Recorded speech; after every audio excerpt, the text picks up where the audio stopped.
ఎన్నో ఎందరో కలుస్తుంటారు, ఎందరితో మాట్లాడుతుంటారు పిల్లలు. వారి చిన్న ప్రపంచం, ఇంటికి వచ్చేసరికి పిల్లలు వారి ఇల్లాక ప్రపంచం కనుక ఒకరికొకరు ప్రేమ కలిగి ఉండాలి. రెండో సమూహం సంభాషణ మాట్లాడుకుంటూ ఉండాలి పిల్లల. ఎట్లా అంటే పిల్లల ఇంటికి వచ్చేసరికి భార్యతో అన్ని విషయాలు మాట్లాడుకుంటూనే ఉండాలి. భార్యలకు ఎక్కువ మాట్లాడాలని ఇష్టం, పురుషులు తక్కువ సాయం చెప్తుంది. రోజుకు భార్య 25,000 మాటలు మాట్లాడతారు. స్త్రీలు 25,000 మాటలు మాట్లాడతారు. అది ఏం మాట్లాడతారు? ఇంటి పక్కలతో, వ్యాపారస్తులతో, అటు వచ్చే వాళ్ళతో, ఇటు వచ్చేది ఏ వ్యాపారస్తులు పోలేదు చీరల, అది ఏదైనా సరే స్త్రీలు అంట రోజుకి ఎక్కువ మాట్లాడతారంట. అట్లా ఇంటికి వచ్చేసరికి భర్త కూడా భార్యతో ఎక్కువ మాట్లాడుతూ ఉండాలి. ఈ చిన్న ఎక్కడ పని చేస్తున్నా ఇంటికి వచ్చేసరికి వానితో అన్ని విషయాలు మాట్లాడకపోతే వాళ్ళకి ఎట్లుంటుంది? పిల్లలు చాలా మంది అందరితో మాట్లాడతారు, ఇంటికి వచ్చేసరికి వాళ్ళు మాట్లాడాలి, వారితో మాట్లాడుతూ ఉండాలి. పిల్లల మూడో సమం వచ్చేసరికి క్షమించుకునే గుణం. ఏటమ్మా మూడోది? క్షమించుకోవాలి.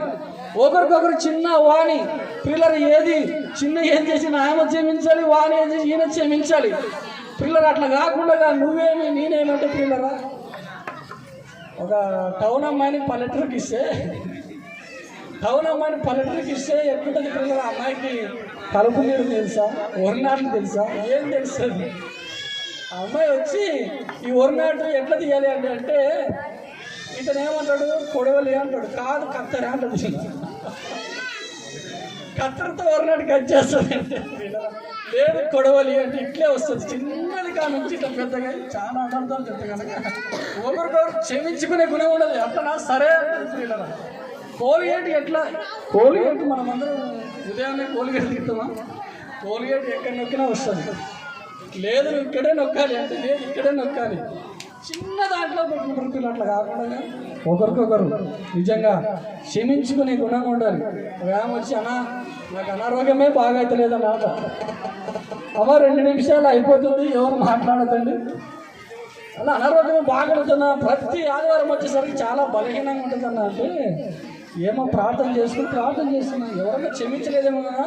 అందరితో సమాధానం పడ్డావా అంటే అందరితో సమాధానం పడ్డావు. అందరితో సమాధాన పడ్డావన్నమాట. నీ భర్తతో సమాధాన పడ్డావు అంటే అతన్ని ఎవరితోనూ సమాధాన పడతాను, ఎవరన్నా క్షమించిన నా భర్తను మాత్రం అసలు క్షమించినట్టు.